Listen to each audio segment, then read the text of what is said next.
David Bowie, chameleon of rock, reinvented himself at every turn, proving that artistic risk can rewrite destiny. Burt Bacharach, whose lush melodies haunted the charts, once faced a publishing battle that could have silenced his golden touch.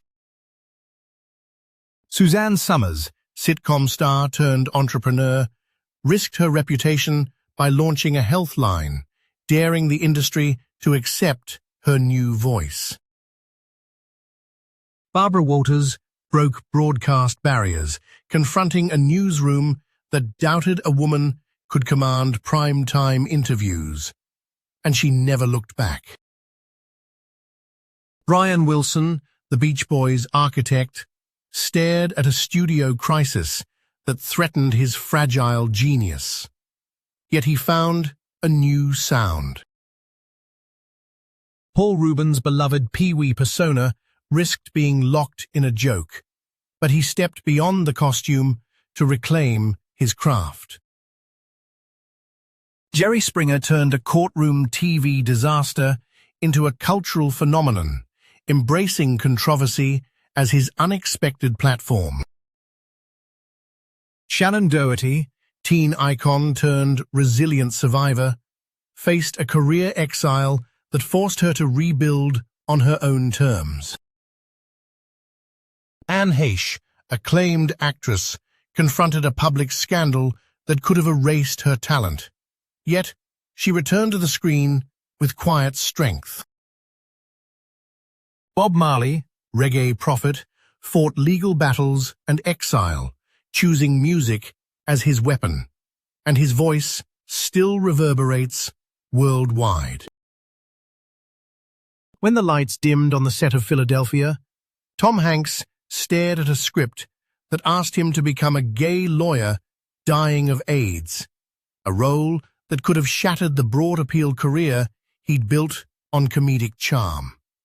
In a 1993 interview with Variety, Hanks admitted, "I was terrified that the audience would think I was gay, that it would change how they see me." The fear was not just personal. Studios whispered that a mainstream star might lose box office power by stepping into a controversial, socially charged drama. Yet the risk also promised something greater: artistic credibility, a chance to prove that his talent could survive the fickle whims of Hollywood's typecasting machine. The Crossroads appeared at a moment when Hanks was riding the crest of a decade-long ascent. Born in Concord, California, in 1956, he grew up in a modest family that encouraged his love of performance. Community theater in nearby Vallejo gave him his first taste of the stage, and a scholarship to the prestigious Northwestern University's School of Speech and Drama sharpened his craft. After graduating in 1978, Hanks moved to New York, scraping by with odd jobs while hunting auditions.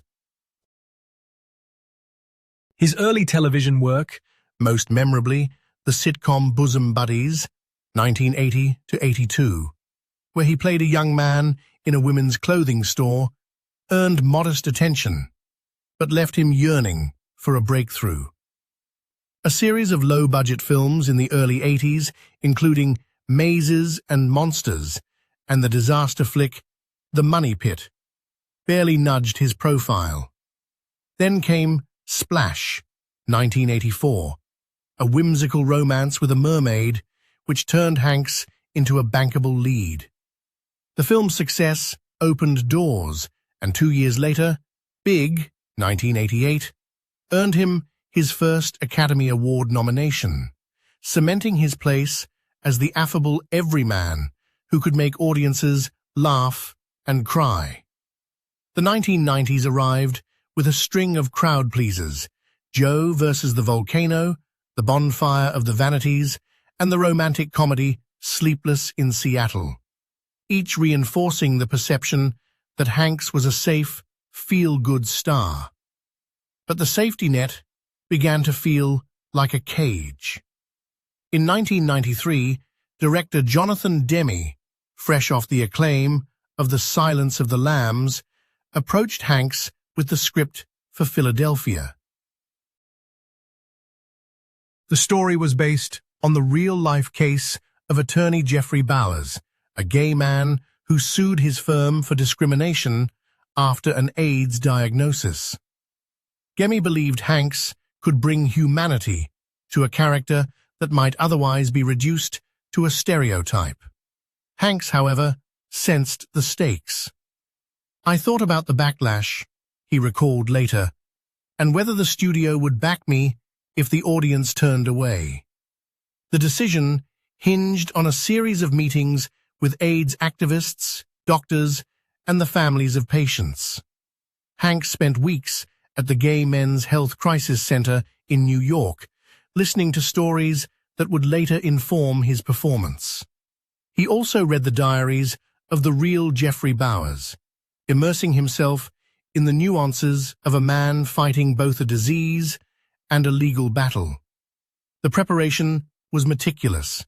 Hanks wanted the role to be authentic, not a Hollywood caricature.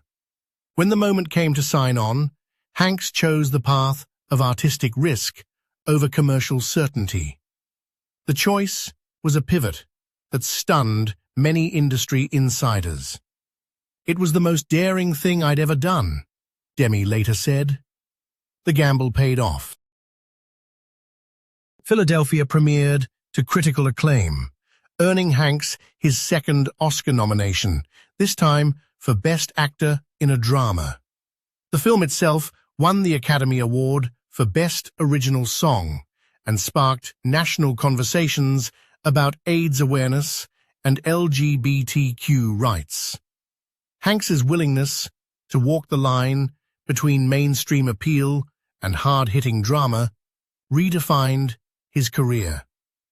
The aftermath was a cascade of opportunities that would have seemed impossible just months earlier. In 1995, Hanks starred in Apollo 13, a meticulously researched space drama that blended technical precision with human vulnerability. The film's success proved that the role cemented his status as a versatile actor, capable of bearing the weight of history, and the film's visceral realism re-energized the war movie genre. Beyond acting, Hanks turned his career Crossroads into a platform for storytelling. In 2002, he co-founded Playtone, a production company dedicated to ambitious, character-driven projects. Playtone's slate, Band of Brothers, The Pacific, and later The Great Debates, reflected Hanks's commitment to narratives that blend entertainment with cultural reflection. His own directorial debut, That Thing You Do, 1996, demonstrated a willingness to step behind the camera, while his later role as the voice of Woody in Toy Story, 1995, showed that he could still capture the hearts of children, even as he tackled weightier subjects.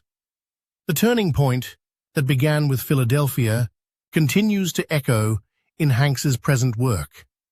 In 2019, he portrayed Fred Rogers in A Beautiful Day in the Neighborhood, a biopic that required him to embody a beloved television figure known for his gentle, moral guidance. The performance earned him another Oscar nomination, confirming that the actor who once feared a career-ending gamble now embraces biographical roles that demand both empathy and precision. Today, Tom Hanks remains an active force in Hollywood. He produces, acts, and mentors emerging talent, often championing projects that address social issues, climate change documentaries, pandemic narratives, and stories of marginalized communities. His willingness to confront uncertainty, first evidenced by the Philadelphia decision, has become a hallmark of his artistic philosophy. Hanks's career illustrates a simple truth. The moments that feel like dead ends can, with courage and conviction, become the very avenues that define a legacy. So when the camera rolls on the next chapter of his story, whether he's narrating a space exploration series, lending his voice to an animated adventure, or stepping onto a stage to direct a live theater piece, the same daring spirit that once made him pause at a controversial script continues to guide him. Tom Hanks is not a relic of past triumphs.